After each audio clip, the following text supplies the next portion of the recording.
Welcome to another free art lesson. Today's going to be another exciting one for us. We're going to do snow-capped mountains. This is going to be an easy lesson plan for you. Watch closely as I paint the sky behind the mountains, then do the mountains, and then we'll take the frisket off, and then all of a sudden we'll have some white paper, and I'll show you how to finish up this painting real easily with these snow-capped mountains by removing that frisket. You're going to have a nice white paper under there. It's going to be exciting. The frisket I put on with a paintbrush. I used an old number 8 round brush. When you use frisket, I would suggest that you not use your good watercolor brushes. Use an old brush, preferably a synthetic brush, and I would use nothing smaller than a number 8 or a number 10 to apply the frisket. Then you can clean your brush out afterwards and save it and use it again. Now, let's go ahead and get started. I'm going to start with the sky. So I'm going to take some of my cobalt blue, a little bit of my quinacridone rose, which is sort of a rose color. And what I'm going to do is I'm going to simply come back here behind the clouds, behind the sky, behind the mountains, and I'm simply going to put in some color and we'll create the illusion that there's a sky back here. So this will be our sky area behind the mountain.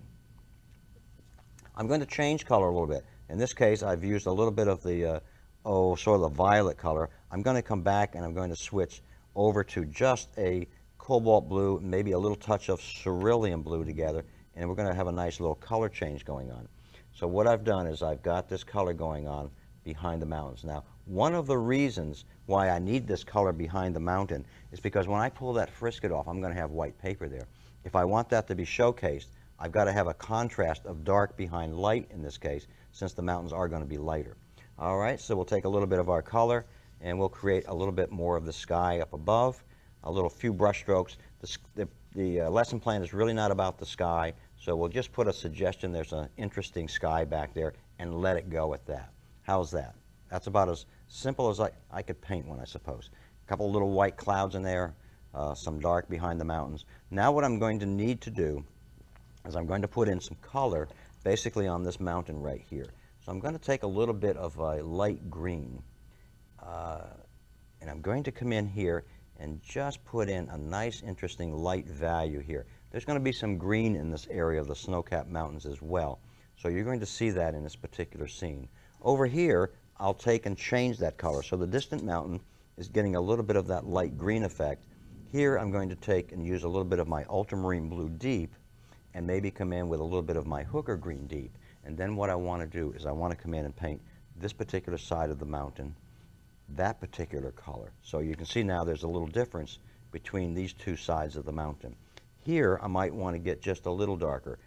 So I'm going to take a little more hooker green deep, a little bit more of my ultramarine blue deep, mix it together, and then this side of the mountain may get a little bit different treatment. So this mountain is in front of this one. So notice how I've treated this area of the mountain different than this area, and I've treated this mountain in the distance a little different than this mountain right here. So let's go back, add just a little more blue to our green, and then we'll come in and add a little more color here, a little darker on this side, and all of a sudden I'm going to just take water on my brush and eliminate some of that paint and water by just picking it up with my 1-inch flat brush. See how I did that? The reason for that is I'm going to have an area of trees in front of that, so I want to make sure that I've got enough room. I'm going to take and put a little bit of color back here on this mountain on one side, and then I'm going to dry this painting with my hair dryer, and then I'm going to come back and we're going to remove the frisket and have a little fun with this. So stay with me here now. Now the painting is dry. I'm going to come in and I'm going to take just a little bit more dark in a couple of areas and add that to it. So watch what I do. Let me take a little more of my green. I'll hit just a little bit more green just in a couple of areas. I'm going to come over on this side of the mountain with a little bit darker color, and we're going to hit just a couple of areas with some dark over there. Now what I want to do is I want to do the same idea with this side of the mountain, and then we'll quickly dry it one more time, and then we'll be ready to go. We'll take this frisket off. It just needs a little more dark in a couple of areas, and then we'll be good to go. Same thing over here. We're going to have a little bit more color over on this side, just in a couple of areas. We don't want to cover it all, but we just want a little bit more color, just a couple of places. Now, if I don't have enough color there, then the contrast won't work with the frisket. So we got to make sure that we have enough contrast going on, and I think I do. So let me take a minute. I'll dry this again, and then we're going to come back and we'll be able to take the frisket off, put the finishing touches on it for you. That'll be real easy. The painting is now dry. I'm going to come in and I'm going to take and lift off this frisket, and you're going to see the snow-capped mountains. Watch what happens. I've got a frisket remover. This is a rubber cement pickup or frisket remover. You can get it at any of the art stores. Just ask the folks, the friendly folks at the art stores. They'll be happy to show you where they are. See now how you've got the interesting snow-capped mountains? Let me pull the frisket off this side over here on this particular mountain, the forward mountain, the larger mountain here in the foreground. We'll get all that frisket off, and all of a sudden now we got some snow-capped mountains. Now what do we have to do? We have to add back in some shadow area, don't we? So this area over here is going to be in shadow, so we want to make sure that we've got a little bit of the shadow effect on this side of the mountain. It'll be in shadow. A little bit of the effect on this side of the mountain here. This will be in shadow as well. And we're going to keep this area over here light and this area light. And all of a sudden we've got these wonderful snow-capped mountains.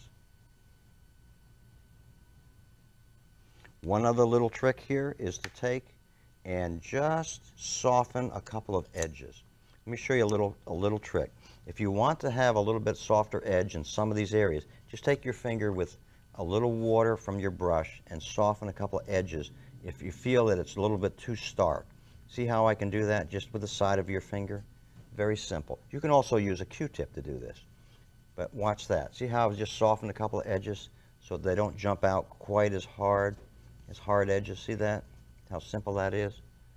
Just a lot of fun. You can do that more and more. You can do it over here a little bit, but not everywhere. You want some soft edge and some hard edge, obviously. Now what I'm going to do is one little trick, and then you'll get to see the finished product. I'm going to take a little bit of my green, a little bit of my blue, and we'll put in a suggestion of maybe some evergreen trees here.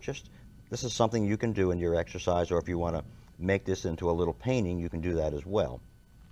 But just to give you an example, I won't do the whole area, just a little bit of it, just to show you how you can put in the look of some evergreen trees.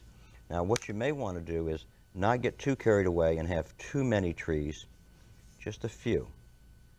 But that sort of anchors this mountain and gives you something in the foreground. So just a suggestion of a couple of trees here and there. Don't get too elaborate with it. And that's all you'll need to do. It's just a few trees like this. I'll do about half of it, and then you'll get to see exactly how it would look.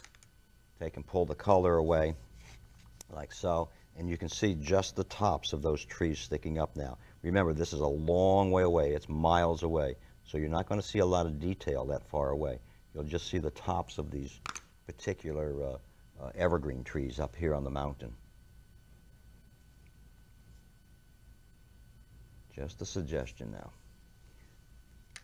That's how easy it is to do snow-capped mountains. Practice this at home. Have a lot of fun. Remember, have a little variety going on. Notice how this is lighter, this is darker over here. Have a little fun with that. You have a shadow side and a light side to your mountain. Don't put your frisket on so even. You'll notice I have more frisket on this side than this side as an example. You'll notice that this mountain's smaller, further away than this mountain. Add some trees to the area. Have a lot of fun with it. Don't forget to have a little darker area of sky behind the mountains so that your mountains are showcased. I hope you've enjoyed this particular lesson plan. I hope you'll join me for more free lesson plans. We look forward to seeing you in the future. My name is Tom Jones. Tell your friends about us as well. Thank you.